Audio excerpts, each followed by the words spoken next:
live and up and running for Transformation Tuesdays today. Hi, my name is Sheila Kilty. I am the Undiet Coach.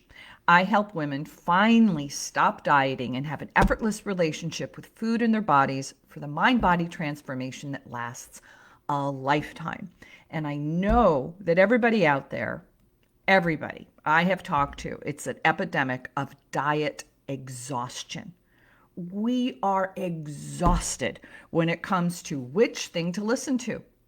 Do we listen to carbs? Do we listen stopping carbs, counting calories, counting fat grams, counting macros, doing keto, not doing keto, maybe doing primal, maybe doing this, maybe doing that, maybe doing Weight Watchers? Should I count points for that? Which is good, which is bad? How much protein? This much, that much, this much? It's confusing. And we try all the things. And we've switched the name of our group over to Badass Women Health Warriors because you guys are a bunch of badasses. You are out there trying so hard to find out what is the right answer and finally take control of this thing that we have. Stop gaining weight year after year and really unlock what is the truth.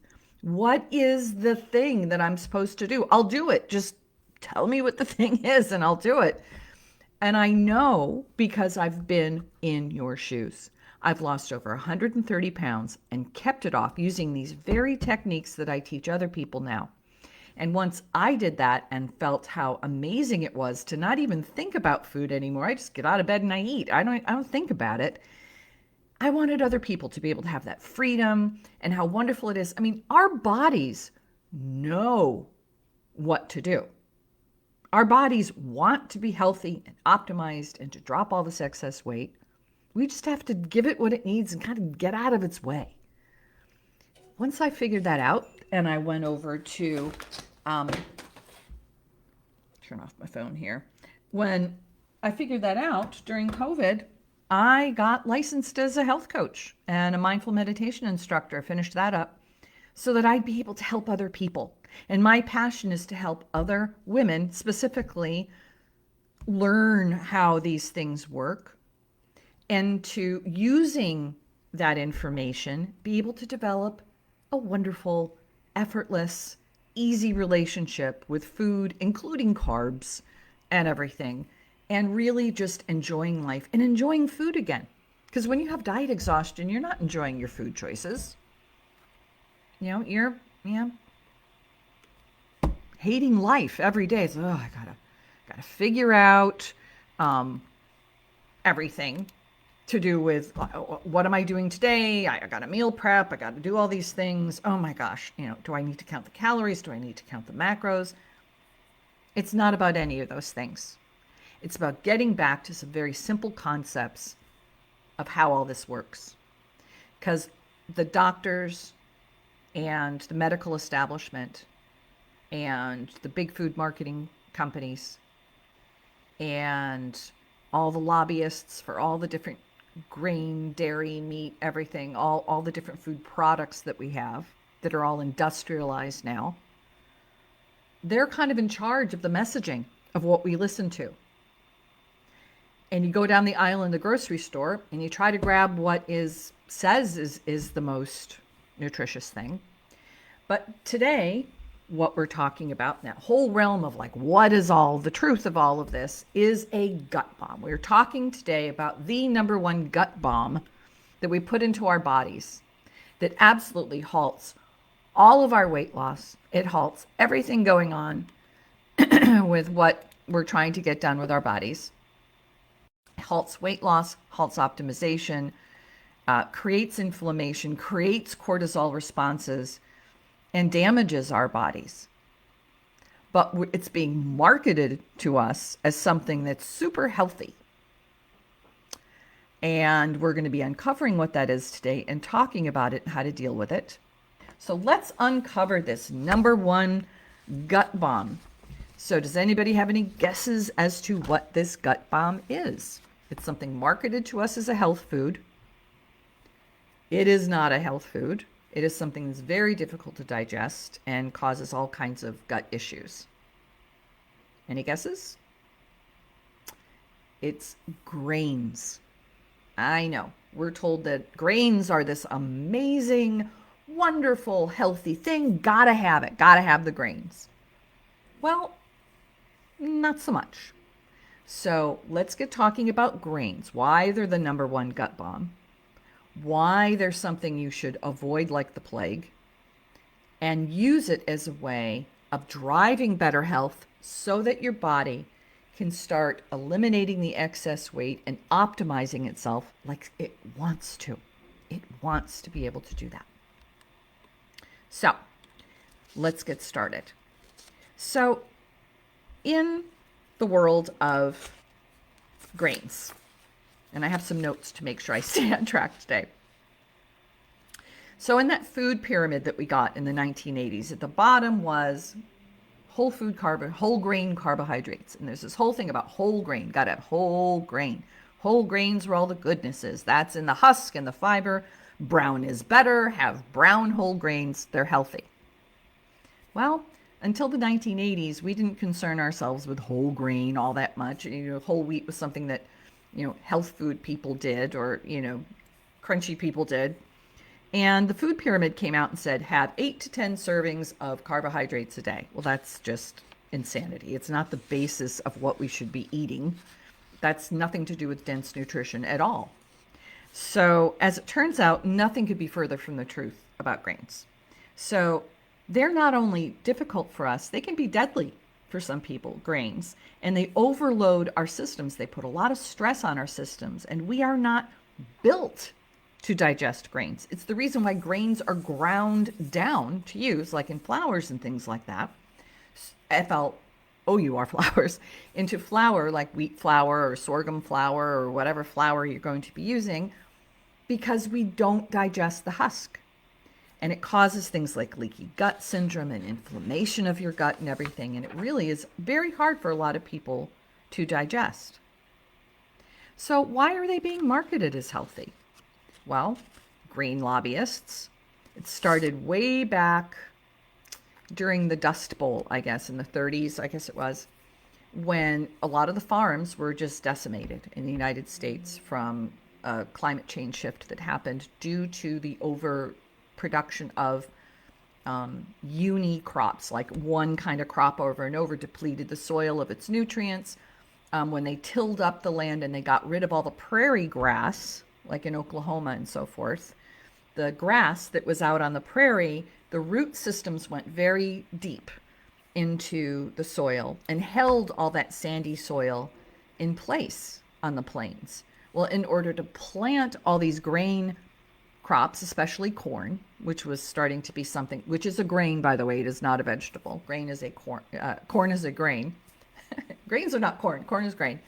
And they dug up all the prairie grass and planted all of the grain crops, wheat and corn, especially those two. Well, wheat and corn don't have those really deep roots, and it didn't hold the soil down, and the soil was depleted of its nutrients. It loosened up, and it literally blew away in a big dust storm. And if you've ever seen or read Grapes of Wrath, and you know about, the Okies, and they were called Okies because they're from Oklahoma, and people across all the plain states were moving to other areas as tenant farmers because they were wiped out. Their family farms were wiped out because they turned into bowls of dust. That's why it's called the Dust Bowl. Well, in order to combat that, they changed the type of wheat that there was. They planted a lot of prairie grass back. They rotate crops. Now they don't do unit crops on different properties.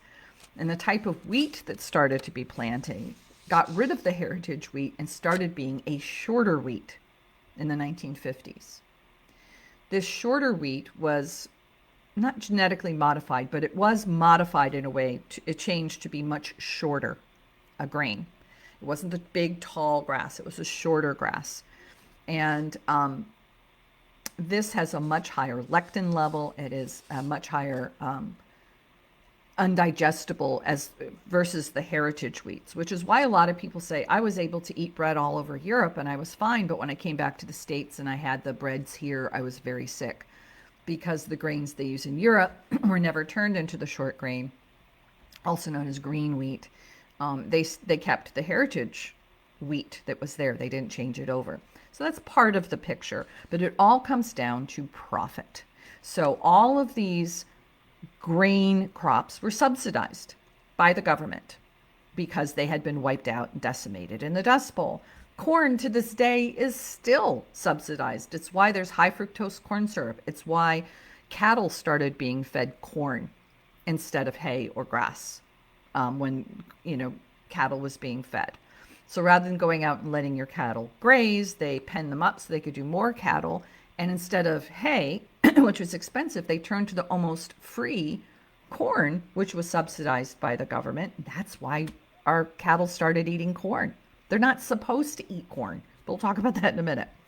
So grains became cheap and everywhere, and they started putting it into everything. And the food industry, the fast food and processed food industry started creating needs with snack foods in the 1980s with Healthy Choice and Snackwells and Snack. Until the 70s and 80s, you didn't snack all. If you came home and said, I wanted a snack, your mother said, you're going to ruin your dinner. Go up and do your homework and come down. People didn't snack all the time. There were not snack times built in throughout the day to eat 6 times a day. That's something quite recent, and it goes parallel with the obesity epidemic. So you got to wonder about that. That's a whole other talk about timed eating. But the thing that is exactly so bad in grains is something called lectins, Lectins. Has anyone heard of lectins?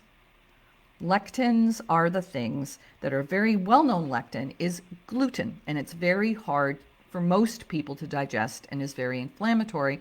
And some people even have a disease called celiac where they can't have it. It's why gluten became a thing. The gluten-free movement became something that was so big because they realized that people were having issues digesting lectins, specifically gluten. It's the biggest one out there, but there are lectins in all grain products. That's the thing that's hard to digest. So what about the nutrition? Like, where are they saying this nutrition comes from? Well, the 2 different types of nutrition that are supposedly in grains include, I can't say supposedly. So the two nutritional aspects that are in grains that make it supposedly so nutritious is vitamin B's, specifically B12, and iron is in whole grain products. Now, you have to fight through all the lectins and the seed husks and everything that's making it hard for us to digest to get to those things and to be able to process them. But you can get iron and vitamin B from other forms of dense nutrition, from leafy green vegetables and from well-sourced meats and so forth. You can get all of those things. You don't have to eat the grains to do it. All right, well, what about fiber, you say? Well, fiber is that thing. Have fiber, more fiber. But there's no rules out there in the world about what fiber constitutes fiber either. There is a product right now that is being put into an ingredient that's being used in a lot of products right now in processed foods that's based on wood pulp. It's literally sawdust that's being listed as fiber. It's a form of cellulose wood fiber. That's being listed as fiber added, when something's being added. And you don't really know what that fiber is. You don't want to eat sawdust. I mean, it's definitely not good for your gut. And they created something called net carbs. Has everybody heard of net carbs, right?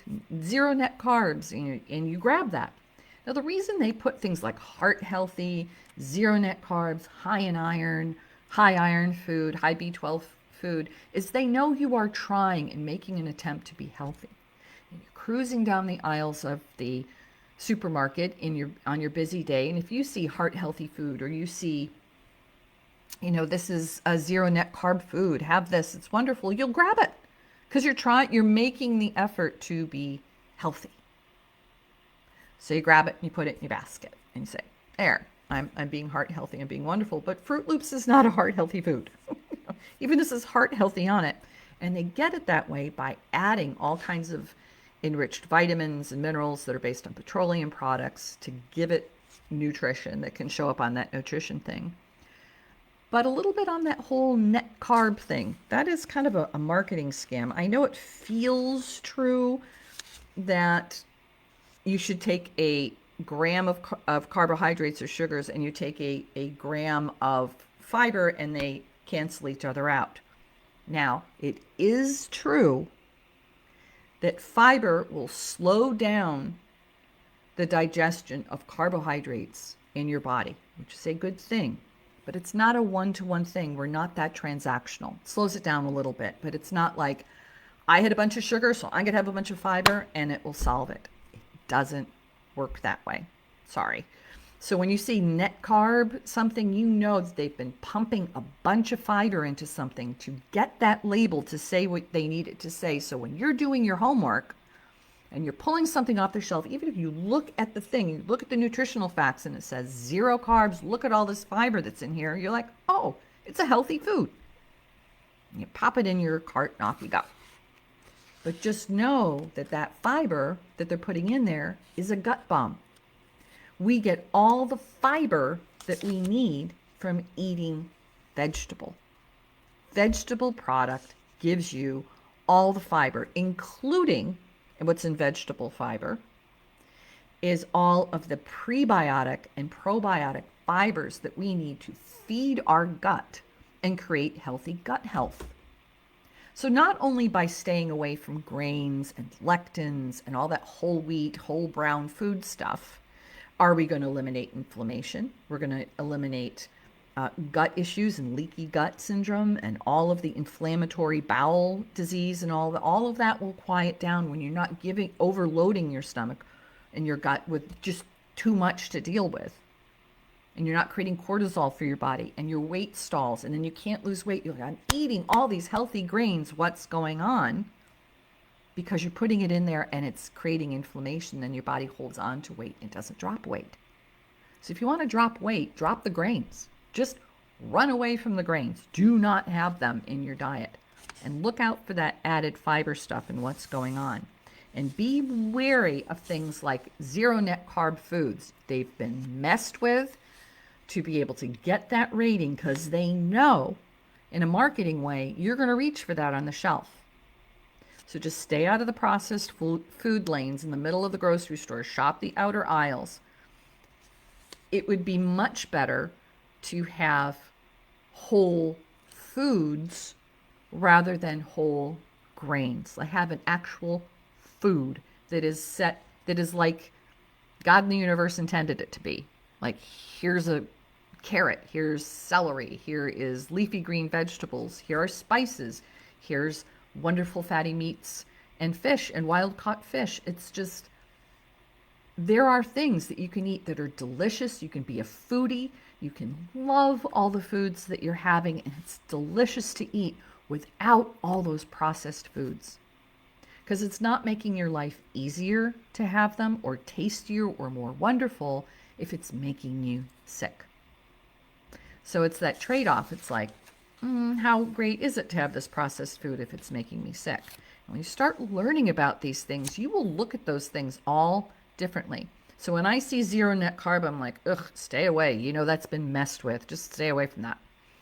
So why are grains something that must be eliminated from our food choices? Let's dial down on this a little bit. So there are 2 main ways that we've touched on that grains sabotage our health. Well, 1, grains are carbs. Just straight up. If you have grains, you're going to have carbs. So all of them. There's not one of them that's not. And they're broken down and processed as glucose in our bodies, and there's no good carb and bad carb. Our body just knows carb.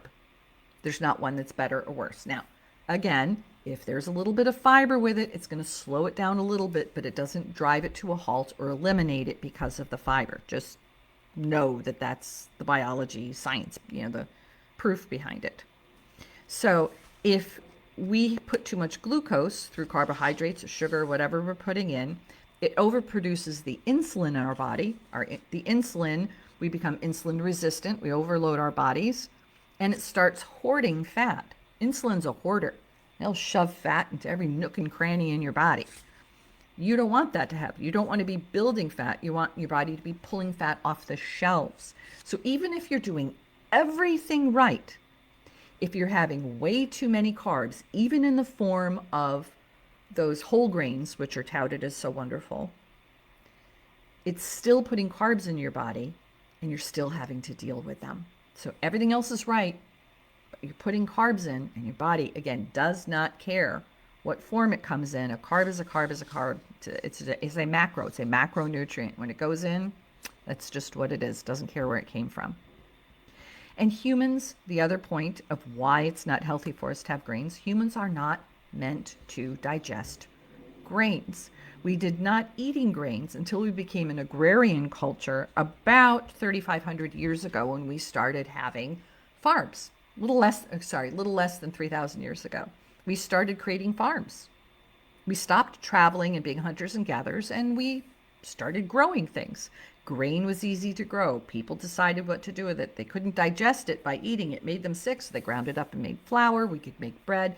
People could stop traveling around so much. Grains can be stored. Nothing was like fresh and dying right there. Didn't have refrigeration, obviously. But I'm saying grains changed the history of how we are humans.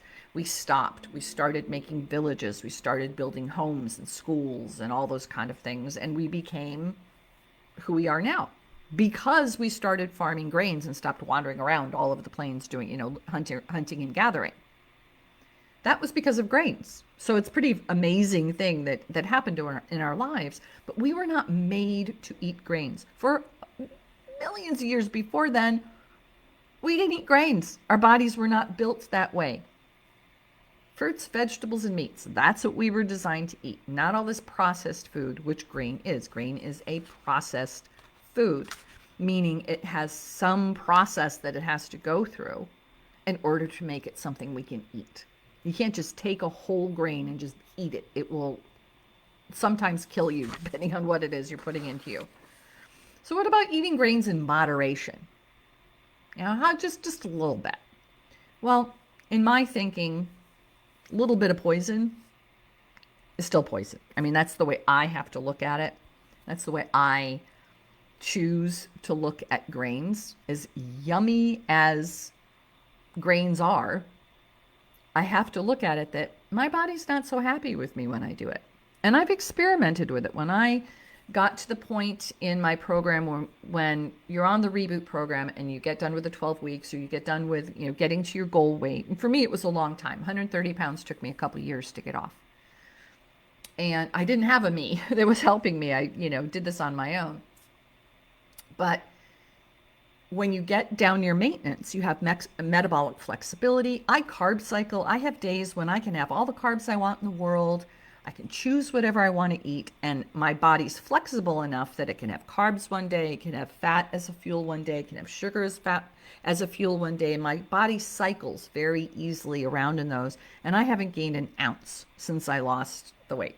It is what it is. It just kind of fluctuates within like a few pounds of itself, depending on what's in my system when I weigh myself at the time, and I don't think about it. I just eat. And that's what I do with my clients. I get them to a place where they're flexible. So they don't have to give up things forever. But when you're on fat loss, you don't want to have that, certain loads to be in there. So I can have a little bit of grains and I can have a little bit of this and I can have a little bit of that, which is wonderful. And when you have that, when I do introduce products that are whole grains, that have lectins, including gluten, into my system, my body has an inflammatory response. My weight goes up. I look inflamed. I look puffy. None of my rings fit. It's like my shoes don't fit. My body starts coming to an inflammatory halt. And I have to go on a, step away from those things and not have them as much. My IBS flares up. My leaky gut flares up. And leaky gut, by the way, if anybody's heard of leaky gut, our intestinal wall is permeable. There is a 1 cell width in between all these cells that are stacked up next to each other. Kind of picture a comb like this. And nutrients go out of our colon into our system. The little and big intestines go out into our system and create nutrients for us. And it's a specific size so that the larger toxic big nasties that is waste that we're moving on doesn't get through. Only the nutrients get through. So it extracts the nutrients and is the wrong size to filter out the poisons. Lectins, including gluten, can make it through that barrier, are sharp and poke a hole and go out into, they're so aggressive, and they get out into our system and it leaks all kinds of poisons and toxins into our system on a micron level, like on a little one cell level. It's shooting on a cellular level, it's getting out to you. So your body has a leaky gut. The way to repair that is to step away from those things that are causing the leaking, and your body will repair. And it takes me a couple weeks after that for my body to kind of settle down and do that. Now, we had an excellent question from Miss Keneally Corey. She asks, do you have favorite gluten-free products, bread or baking products? Well, here's the thing about gluten-free products. They're products, and they're super processed. And what they replace, the glutinous products, it's not better to have gluten-free. It's not like gluten-free is solving this problem with grains at all. There's still grains, just not glutinous grains that are in there. Grains are grains. So what they replace the wheat with, like rice flour, things like that, almond flour, all kinds of different types of flour, cassava flour, and they put a lot of sugar into those. They're very, very, very high sugary, high carbohydrate foods, the gluten-free products. I went gluten-free and vegan for a long time in an attempt to fix myself. And what happened is when I went gluten-free, I got more and more and more diabetic until I was extremely diabetic. I thought I was making a healthy choice by choosing gluten-free foods, but it's not. All the gluten-free pasta, breads, baking things, all those things, they are promoting a very, very high glycemic, super high glycemic, high sugary carbohydrate load into our bodies. They are worse for your metabolic health for different reasons than the grains that we're talking about, the whole grain gut bombs that cause the leaky gut and all the inflammatory issues that we're talking about. Eliminating the harsh lectins in the grains and going for other forms of grains only gives you a very super high glycemic load, and you're not getting rid of all of those things that are causing your metabolic unhealth. It's actually making it worse. So it's stepping away from those processed products and instead getting your carbohydrates from the outer areas of your grocery store and not getting those. Those are super processed, ultra processed foods, all of those products. So if you're looking at bread replacements, pasta replacements, eating more rice instead of more pasta, or having the bread products, the gluten-free products, they are super high in processed foods and sugars. So and tons of very, very toxic things for you. So if you're looking to lose weight, going gluten-free is not the answer. Although gluten is a lectin, the number one there is, and it's hard on your stomach, gluten-free, unfortunately, is not the answer. It doesn't say, great, I won't have gluten, so I'll have the gluten-free and then I'll be okay.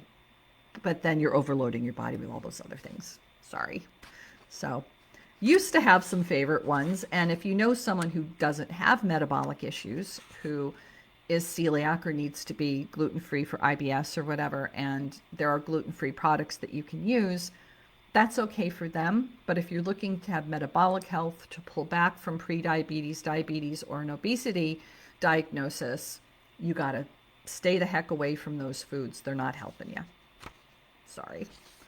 I know, not the best news. But we are not the only mammals on the planet that are not meant to eat grain. One of the things that I touched on earlier that we feed grain to are our cattle and our industrially grown animals that we consume in these big factory farms. Grain, because it was subsidized in the form of corn and so forth, is what we feed primarily to these animals because it's cheap and it makes for cheap meat that's highly fatty. The reason why industrial factory farmed beef is spotted full of all that dappled, wonderful fat that you see, all of that intramuscular fat that they talk about that's wonderful. It's because the animals have an overproduction of insulin and toxins in their system, and fat is being stored in their intramuscular tissue. Remember, we said insulin's a hoarder, and it works the same way in cows as it does in humans. They have the same, they have pancreas and they produce insulin and it fights it. They are not built to have that load of corn. Their stomachs can't deal with it. They're full of medications because their stomachs are not meant to process that. They have ruminant stomach. They have a whole bunch of different stomachs, multiple stomachs, so that they can digest all those grasses and extract all of that wonderful nutrition out of that green food. Corn, however, grinds down their teeth, and then they more and more aren't able to eat it, so they have more and more whole product going into them. It gets in their system, they can't digest it, which causes massive leaky gut, inflammation, all kinds of diseases in the cows. They get a lot of antibiotics all the time for all their diseases they have. And then they get close to or being diabetic, and they have intramuscular fat tissue. Now, I had a 24-inch arm around diameter when I was at my biggest. I had those really big arms. I know, Shannon, I'm sorry. Those big arms. And if you had cut through my arm, you would have seen what looked like U.S. grade A beef. All the dappled fat in it, because I had all the intramuscular stuff. And when you have really large thighs, really large muscly areas like in your arms or thighs or buttocks area or on your stomach, if you were to get into that muscular tissue, it would look like grade A beef. But when you see that, what I see is a sick cow. I see a cow who was metabolically ill. I don't want to eat that animal. It's full of chemicals, antibiotics, prescription medications, just to keep it alive so it can die nice and fatty for you. They even grass feed cows and grain finish them. So for the last however 6 months of their lives, they eat grain so that they build up all this intramuscular fat. And how do they know they're going to build up intramuscular fat and be a more expensive meat to sell to us, be grade A? Because it's getting sick and hoarding fat into the intramuscular tissue because it can't digest all that sugar that it's putting. It's glucose, it's grain, corn. That's why high fructose corn syrup is what's in everything, because it's cheap, it's free, nearly free to have as a product to produce. It's in everything. You look at, there's 5 different types of sugars, including high fructose corn syrup in Cheerios. No wonder our children love Cheerios. They're packed with sugar. 5 kinds of sugar. And forget honey nut Cheerios, then you got 6 or 7 types of sugar. So when you see that dappled grade A beef, I want you to think diabetic animal. That animal was not treated well. It had a horrible life, and it's full of chemicals, and I'm not eating diseased meat, no matter what the U.S. government says. Get animals that are 100% grass-fed and finished, 100%. And that's the same thing with our poultry. You got to have pasture raised. They got to be eating the bugs and the grasses and the things that chickens are omnivores. They're not supposed to eat grains and seeds. But that's what we're throwing on the ground for them to eat, or shoving into them in these factory farms for them to do, stacked up in cages on top of each other. And they get all kinds of medications to grow those massive breasts because we got into this lean meat thing in the 70s. Stick with thighs, legs, dark meat. That's where the nutrition is. And have animals that were raised the way God in the universe intended them to, that they were treated well, that they had a good life and were doing what they're supposed to be doing. They will reward you with the kind of nutrition that is meant to be inside of this. So when you have grass-fed and finished beef, when you have grass-fed lamb, when you have pastured poultry, what you get are omega-3s. It's not just in salmon. It's in all meat, all that saturated fat that's inside of those things. Rather than being the corn-based saturated fat, you're going to be having the existing fat that's inside this animal, that's on the edges and not in the intramuscular tissue so much. That's the healthy stuff. That's the good stuff. But it's turned into this poisonous thing because of how we try to make a profit doing it. So definitely sourcing matters. So next time you think all that yummy marbling, stay away from it. So why would you choose to consume something that's almost guaranteed to make you sick and cause you to gain fat or stop losing weight? Because it's delicious. Baked goods are delicious. Pasta is delicious. But carbs are highly addictive, and it's not your fault. They're delicious, but also all those carbohydrates, it's an addictive food. Sugar is an addictive food, and carbohydrates equals sugar in our system. And it's not your fault. They know that. They put together the, ingredients in something to make it as addictive as possible, to have just the right amount of fat, salt, and sugar to make it something that really is addictive to your body. It's twice as addictive as heroin and cocaine combined. I've seen studies that say 6 times. I really doubt it's 6 times. I don't know, I'd have to look at that. But the standard is to say it's twice as much in most studies. But even then, we think of heroin and cocaine like, oh my God, that's so addictive. Sugar is more so. So when you have that addiction to having it, there's 2 reasons why you look at your plate and say, something's missing. I got to have a carb on this plate. One is what we've been told with that pyramid, that the plate has vegetables, meat, and carbs. We're missing a starch on this plate. There's no reason for you to have to put starch on your plate. There's plenty of carbohydrates in the vegetables. Have more vegetables. And our bodies only need 35 grams of carbohydrates a day to stay alive. And if we don't get enough, our body produces 35 grams of carbs. Interesting that that's the amount it produces through gluconeogenesis in our liver. We don't have to subsidize carbs into our system. We don't have to put starch on the plate if we've got a bunch of vegetables. So look at your plate differently. So that's one reason. We've been told that's a complete meal to have a starch. But you can have a complete meal without the starch. And it takes some getting used to. I know it does. It's a lifetime of the square meals having those different components to it. Look at it as a triangular meal, maybe, not such a square meal. And really start seeing your plate differently. It's hard to do. It is built into us that we have to have dessert after we eat. It's like, no, we don't. It's a habit. It is something for a lifetime. I mean, my mom said, eat your veggies and you can have dessert, right? Who didn't go through the Clean Plate Club back in the day? And Shannon, your mom has a recipe in our family cookbook that says, thanks to Dana Keneally. I think it was her Jell-O salad recipe. Anyway, let's go back to the 60s and 70s on that one. Jell-O salad? Okay. But we still make it every year and talk about Dana and how great and delicious it is. So tell your mom that. She'll be very happy. So besides it being a cultural norm that, we're just used to seeing our plate that way, and it's addictive. So it's the cultural norm. There's 2 reasons. There's the cultural norm of that's what we see. And the other one is that it's an addictive food and it's something that we want. And it just takes a lifestyle change. And eventually, when you educate yourself, my entire program is all filled with all these kind of things, like learning how this thing works.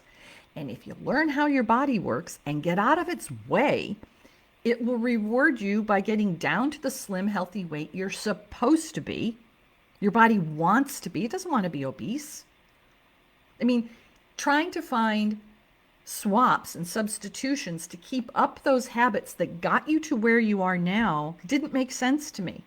When I was looking at, I said, I'm going to have to change these habits, because if I go right back to these habits, I'm going to go right back to being overweight again. And I didn't want to do that again. I wanted to just rip off the Band-Aid, get it done. And it's why I created Diet Free in 23. I have a mission to get people to stop dieting. Dieting is a 4-letter word. I don't know about you, but I'm done. I am burnt on the whole dieting thing. And I found out a way to do it and to help other people do that. So what's the good news in all of this? It's a lot of blah, blah. Debbie Downer guys like, can't have gluten-free, can't have this, can't have that, can't. Well, the good news is there is a way. There is a way forward to do this and be done with it. And it's called the Reboot. And if you want to know about it, I want you to join a movement of badass women who are taking back control of their bodies and doing something about it and learning how their bodies, finally learning how it really works and just getting out of its way, just like putting all that stuff aside and let your body be what it's supposed to be. If that interests you, let me know. I would be happy to do an assessment to see if you would be a fit for what's going on. But if nothing else, if you're not going to be doing the 12-week program, I don't know if I want to do this whole program and everything, that's fine. Come to the Diet Free in 23 event. Leave with a workbook full of answers and plans and how to move and how to eat and what to eat. And like so many things are being that I say for paying clients. I am pulling the curtain back and I want people to leave with a plan. And if you want some help doing that, great. If not, you're leaving with something that works for you. So go to dietfreein23.com and register. It's a free event. And start educating yourself on how this really works. Cut through all the BS, cut through all of the marketing speak that's all if it's on a cereal box and it's telling you that Fruit Loops is heart healthy, study that and stay away from those things because Fruit Loops and Cheerios are not a heart healthy food. I'm sorry, Cheerios. You're made with oats. And the whole thing with oats and fiber, and it's supposed to bring your cholesterol down and do all these things. There's a little bit of truth to oats, but it's not the highly processed oat product that is in flours and starchy oat that is in Cheerios. I guarantee. So please read your labels. Understand that those labels are controlled by marketing concerns, like net carbs. Like that was a very interesting thing they all jumped on. And know the fiber they're packing in there. If it says cellulose fiber, you have to wonder, is it wood pulp? So thank you very much for joining me today for Transformation Tuesdays. I hope to see you next week.